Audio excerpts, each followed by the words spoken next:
Hello everyone, I'm Ryan Tucker, an Emergency Ultrasound Fellow at Denver Health. Today we're going to talk about the axillary or deltoid block. I have no disclosures.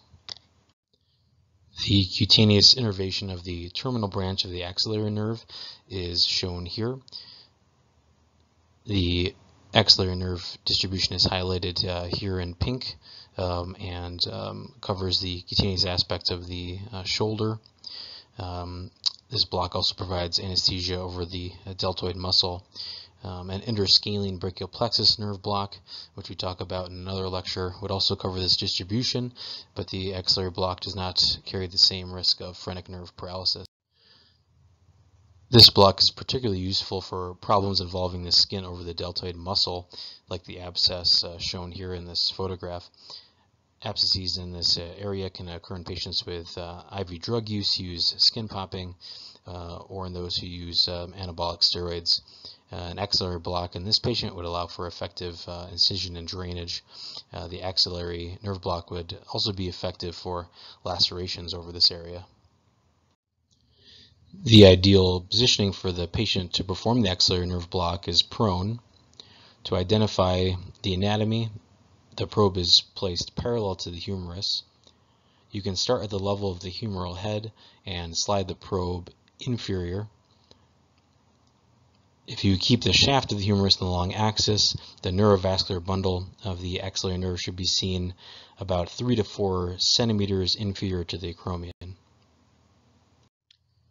When scanning this region for the axillary nerve, an important landmark is the shaft of the humerus, outlined in white here.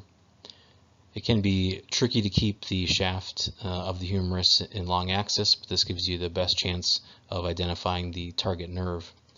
The humeral head defines the cranial orientation. You'll see two distinct muscle layers.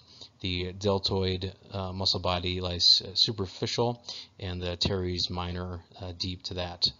The neurovascular bundle sits within the teres minor.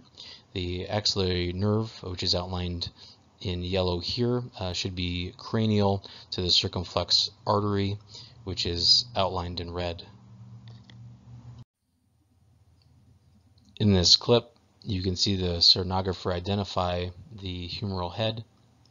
The probe is angled carefully to keep the shaft of the humerus in the long axis. You can then see the sonographer sliding the probe caudally. The axillary nerve and the circumflex artery are identified within the teres minor, just superficial to the shaft of the humerus. Using color Doppler here can also be helpful to identify the signal of the artery, to use this as a landmark. Once this anatomy is identified, you can set up to perform the block. Since the circumflex artery is caudal to the target nerve, the ideal approach is to insert the needle just cranial to the edge of the probe, which is seen here. The needle can then be followed using an in-plane approach, slowly advancing towards the axillary nerve. The needle tip is advanced toward the area just cranial and deep to the axillary nerve, shown here in this orange star. The shaft of the humerus here serves as a nice backstop. Injection should result in filling of anechoic anesthetic around the nerve, lifting the nerve up from the shaft of the humerus. 5 to 10 mLs of anesthetic is needed to achieve a good block. Thank you very much for your attention and for your interest in performing nerve block procedures that can greatly benefit our patients.